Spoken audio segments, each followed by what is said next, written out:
और जेतिरो पैसे वारो दुनिया में माण्हू वॾो थींदो आहे न, ओतिरी जी रोटी घटिजी वेंदी आहे। वो गोरियूं ज्यादा खाईंदो आहे, रोटी न खाईंदो आहे दुनिया में। गुरु वो नाम जपण वारनि खे दुनिया यादि कंदी आहे। पैसे वारा त केतिरा ई दुनिया में आया और विया। वाहिगुरु बाणी फरमान करे थी, सतगुरु बाणी में लिखनि था, फरमाइनि था कि औद घटे दिन सिरे नारे, मन गुर मिल काज सवारे। लेकिन यह है कि कारोबार भी करना है, न करना है। बाबे टे फरमान केड़ा क्या? नाम जपो वंड छको, किरत करो। नाम जपो वंड छको, किरत भी करो, नाम भी जपो। गुरु नानक देव महाराज सभी जीवन जा प्रैक्टिकल करे दिखाया। दुकान भी हलाए दिखायो, खेती बाड़ी भी करे दिखाई, नाम भी जपे दिखायो, सतगुरु परिवार भी का हलाए दिखायो। और संसार के गुरु नानक किथे पहुंचायो। जिन जा नसीब न होया मुक्त थियण, दाता गुरु नानक उन जी बेड़ी भी पार करे छड़ी। वाहिगुरु ये है गुरु नानक जी बख्शिश दुनिया ते। जेतरी रहबरी गुरु नानक देव महाराज दुनिया जी कही है, अज ताईं करन था। कदे एड़ो रहबर दुनिया ते ना आयो। वाहिगुरु जेड़ी बख्शिश गुरु नानक दुनिया ते कही है।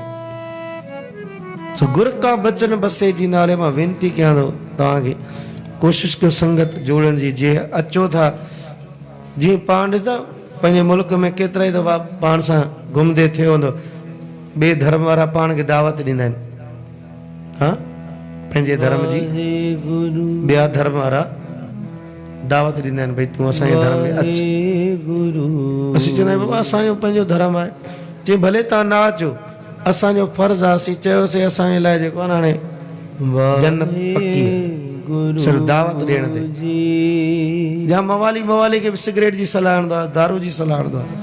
असीं गुरू जे दर जी सलाह ज़रूरु हणूं, वठी अचो। संगत उपरालो करे थी, पर हिते अची करे अगरि असीं दावेदारी कंदासीं या टोड़न जी कंदासीं, या मस्कीन साहब जीअं चवंदा आहिनि, अवल त बंदे जी सोच हूंदी आहे मुंहिंजो हुकुम पूरे मुल्क ते हले, न त हिकु सूबे ते, न त हिकु ज़िले ते, न त हिकु शहर ते, न त हिकु मोहल्ले ते, न त हिकु घर ते।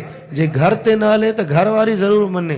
जॾहिं घर वारी न मञंदी आहे न, उहे अची करे गुरुद्वारे मंदरनि मस्जिदनि में धर्म आस्थाननि ते अची करे हुकुमरानी कंदा आहिनि, कोशिशि कंदा आहिनि। उहे माण्हू जंहिंजी घर में घर वारी न मने, टिकाणनि में हुकुमरानी कंदा आहिनि ज्यादा। जो मस्कीन साहब मिसाल ॾींदा आहिनि, ॿिनि क़िस्मनि जा माण्हू त गुरुद्वारे ईंदा आहिनि, हिकु टाइम पास करण वारा, हिकु टाइम सफल करण वारा। ऐं जेके टाइम सफल करनि, गुरु जे पासे ध्यानु लॻाइनि, टाइम सफल आहे। जे गुरु जे पासे ध्यानु न लॻो, टाइम पास सम्झी करे अचनि था गुरुद्वारे, त वॾी ग़लति फहमी में आहिनि। छो जो हिते वेही करे अगरि पल्ले कुझु न पियो त टाइम उन्हनि खे थो पास करे, उहे छा टाइम खे पास कंदा। वाहिगुरु जपो सतनाम सतनाम। सो टाइम पूरो आहे, टाइम सफल करणो आहे गुरु जे दर।